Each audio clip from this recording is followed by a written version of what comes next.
actively targeting the younger generation. Do you have any evidence pointing to that, or is it sort of some rumors going around about that, or?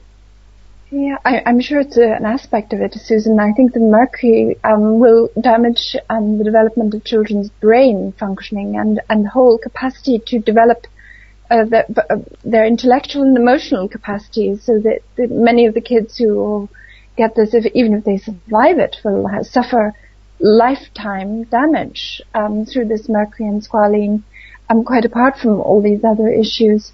So I'm afraid humanity is under assault through these vaccines, through the Codex Alimentarius, through artificially created famines and economic collapses and wars. And now we're beginning to realize who's behind it. Behind it is the same group over and over again, this network, which seems to have its base in Europe and be centered around the Bilderbergs, and involve also some royal families here, as well as the Rockefellers and the Rothschilds, and be very strong at the moment with a branch in Washington, D.C. And we must use this opportunity to get rid of these people once and for all, because if we don't, we're going to suffer the next assault from them in the form of war, nuclear war, an artificially created Israeli-Iran conflict, which doesn't serve the people anywhere in the Middle East if it all goes up in flames. It serves these people who are playing chess, geopolitical chess, or famines or vaccinations or whatever. So that's why I say we really have to draw the line now and identify what's going on and get to the root of the problem, which is this criminal group of individuals.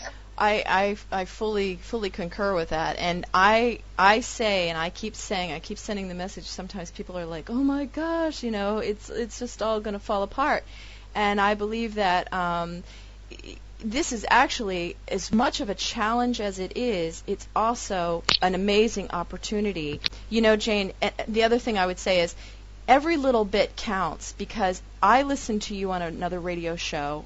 I guess it was 3 or 4 months ago. It was one of your very first ones, and you called on people to take your report and file it with the police. And I went and did that here in the Netherlands. And the police came into my living room. They interviewed me, and basically they totally understood what I was saying. And sometimes people will argue, you talk about the whole genocidal plan. I am strong with that too. I will just go right into the whole genocidal plan. I don't play it safe like Gary Null, okay? He was right before the New York State Assembly hearing, and he had a very impassioned plea against this vaccination.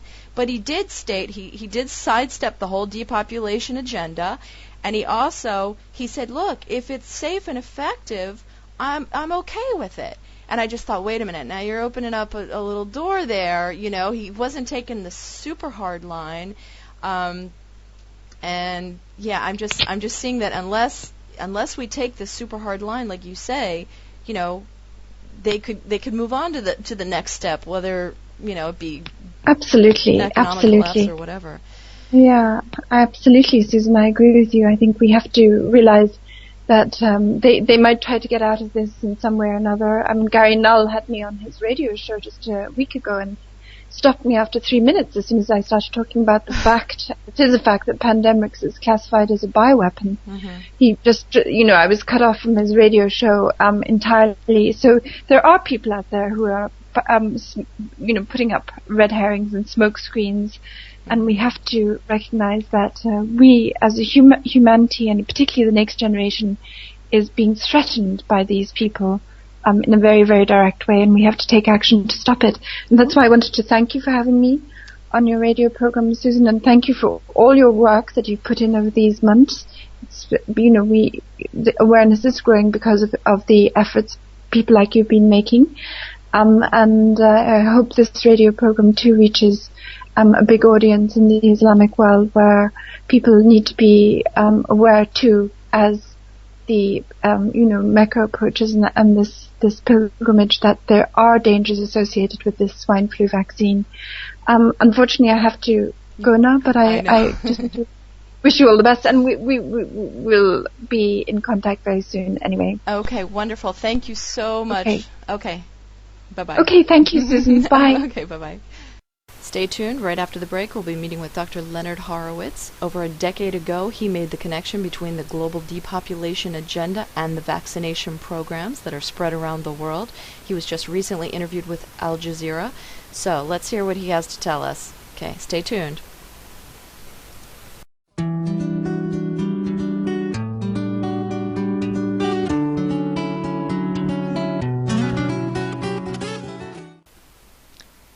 Perhaps you have a product that you would like featured here at Wake Up Project Radio. If so, you can contact us at wakeupproject.com. That's wakeupproject.com, and you can inquire about pricing. And there's a double benefit in that. Not only do you reach a wide global audience, but you're also helping to support the radio programming. And inshallah, God willing, we will evolve into a full-blown radio station to quicken the awakening around the earth.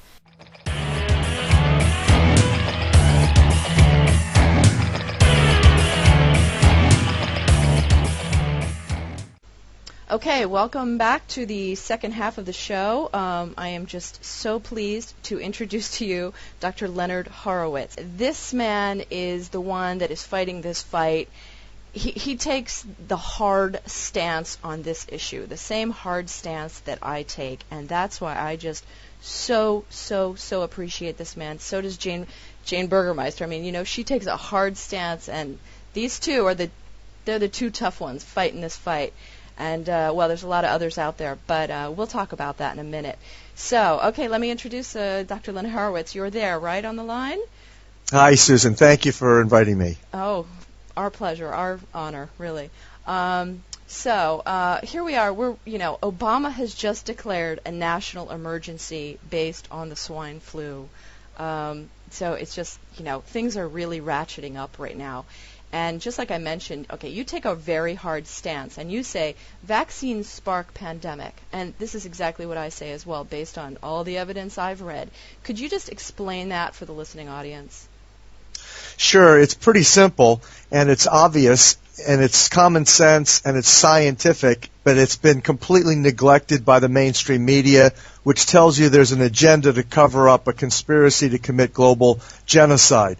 Mass killing of people for profit, and the ideology of those who are profiting also have a published written desire to reduce the world's population by approximately 2/3.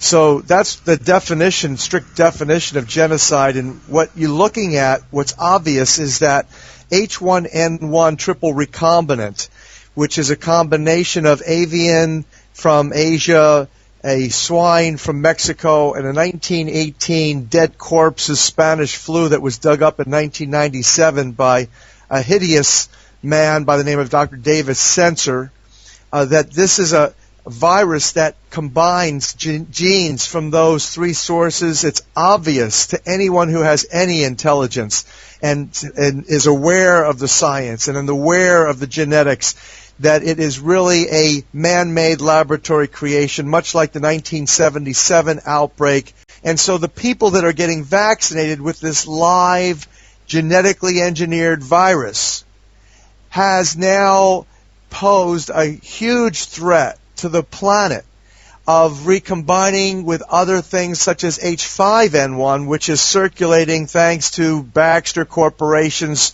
shipping it in regular flu vaccines to 18 European laboratories, and it had already been said to be circulating anyway. So in essence, all we're looking at is right now a time component whereby somebody injecting H1N1 is going to come in contact with H5N1, it's going to recombine, and then they'll sneeze, and then basically you've started a global pandemic with a hideous new plague. That is the greatest risk I see, and I suspect strongly that's what the plan is, that when you read the government's propaganda and you read what they're saying and what this whole emergency declaration by Obama is about, they're predicting a, quote, hurricane in public health, a outbreak, and to me it's despicable, it is inhumane, it speaks to the worst atrocity, man's inhumanity towards man the planet has ever seen, and it behooves all of us with any reasonable common sense to do whatever we can to stop it.